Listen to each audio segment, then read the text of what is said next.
Hi, everyone. My name is Valeria. I am a facilitator for the culture of respect, and I will be giving a presentation on the 4 levels of oppression. So, systems of oppression have at their core the idea that one group is somehow better than another, and that in some measure they have the right to control the other group.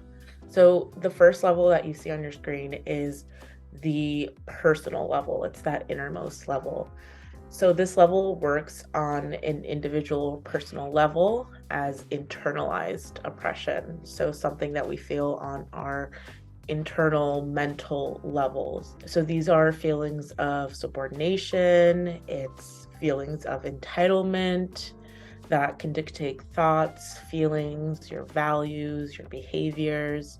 So it's the suffering with the ideology of inferiority for those in the excluded group and feeling superior for the people that are in the included group. Oppression is felt from the outside, which is the last level, and we'll talk about that later on. But by the time it gets internalized, the external mistreatment, it's hardly felt for the damage to be done. So it's often that people in excluded groups feel powerless and tend to put themselves and others down as a way of mirroring their oppressive messages. So how they feel on the inside, they're just mirroring that on to other people. So some examples of this personal level of oppression would be internalizing your inability to wear your hair in a certain style because of fear of retaliation from the workforce, from your friends, peers, etc. Women or feminine presenting people who internalize the inability to complete something physical task, for example, because they're not strong enough to do that. Or in the same vein, thinking things like, I can't do math because I'm a girl. When you're in a meeting at work and you're expecting people to listen to you because you're part of that included group, or on the contrary, expecting them to talk over you and letting that slide because you have these internalized forms of oppression because it's what you think that you deserve. The second level is interpersonal. This is the idea that one group is better than and inherently has the right to control over the other group. So it allows and reinforces individuals of the included group to personally disrespect and mistreat individuals of the excluded group. So essentially, this is when two people who are informed only by their assumptions and misinformation interact with one another. So some examples of this level of oppression manifesting itself would be averting your gaze, looking down when you see a person with a physical or visible disability. Interpersonal racism is what white people do to people of color up close. So the racist jokes, the stereotypes, the harassment, etc. Interpersonal sexism would look like what men do to women in the workforce, things like sexual harassment cases, which have gone up not only because there has been more sexual harassment, but because a lot of women are learning to cut this sort of interpersonal level of oppression and learning to defend themselves. So our third level of oppression is group. This is when the oppression begins to exist on a more broader scope. So this level of oppression prescribes rules and expectations for individuals that belong to certain groups to adhere to and live by. So it's giving certain groups of either gender, race, or class certain rules that they need to live by and follow because of their assigned group. So it's the concept that these groups have their cookie cutter assignments. And the problem with this level of oppression is that it inherently strips people of their ability to have interests or any passions outside of their assigned group role.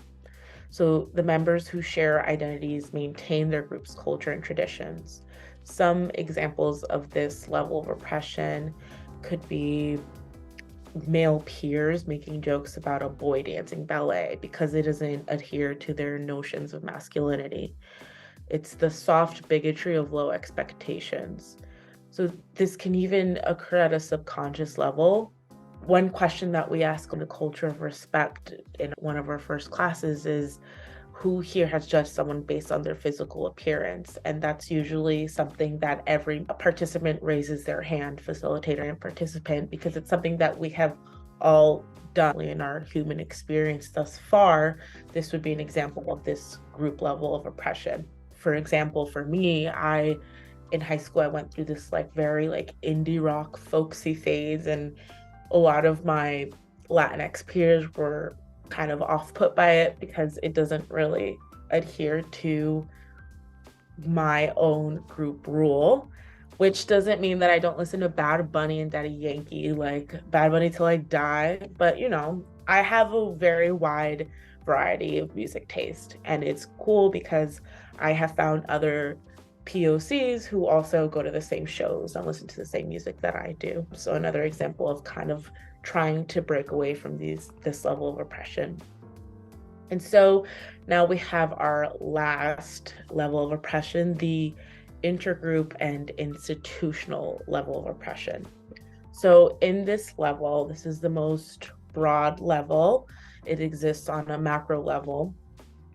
It goes from being something ideological and internal, like the process of the internal level of oppression, our first one, to being an external manifestation through oppressive structures in our cultural institutions, like the law, the legal system, policing, the educational system, schools, higher policies, public policies, housing developments, political powers, et cetera, et cetera. So in short, this is the system that turns discrimination from an ism, for example, racism, sexism, etc. In our institutions, all forms of identities intersect. This is the system of hierarchical oppression where the dominant group has power over access to resources to others. So the dominant group, the included group, has the power and has the authority to give these resources to the excluded groups. This institutional level of oppression is what distinguishes systematic oppression from individual acts of discrimination. So when prejudice and discrimination are supported, encouraged, and codified by the institutions, this is institutional oppression. This can manifest itself in many, many ways, but some examples of institutional oppression you might have seen or heard of is a woman making 2/3 of what a man makes, doing the same job in the same company, in the same floor even. This is institutionalized sexism. When 1 out of every 4 Black men in the United States is currently in jail or on parole or on probation, this is institutionalized racism. When a psychiatric or mental health institution knows transgender folks as having a mental disorder, this is institutionalized gender oppression and transphobia. Institutionalized oppression doesn't have to be intentional. For example, if a policy unintentionally reinforces and creates new inequalities between privileged and non-privileged groups, it is considered institutionalized oppression. A lot of people are working under certain laws and jurisdictions unknowingly and support unknowingly these types of oppressions. I could say that in one of the school systems that I worked at, I wasn't aware that there were a lot of racist hiring processes. And I saw that when I was part of one of the hiring teams. There are certain hurdles and obstacles that are harder for marginalized people to get to than it is for people in the included group. There are certain resources that are more available to you as a person in the included group that aren't available for marginalized people. So this is an example of that institutionalized oppression. So in conclusion, all this is not to say that these levels are set up with a sort of impenetrable wall. there are ways that we can interrupt this perpetuation of all these levels of oppression, stop them right in their tracks, and try to dismantle them.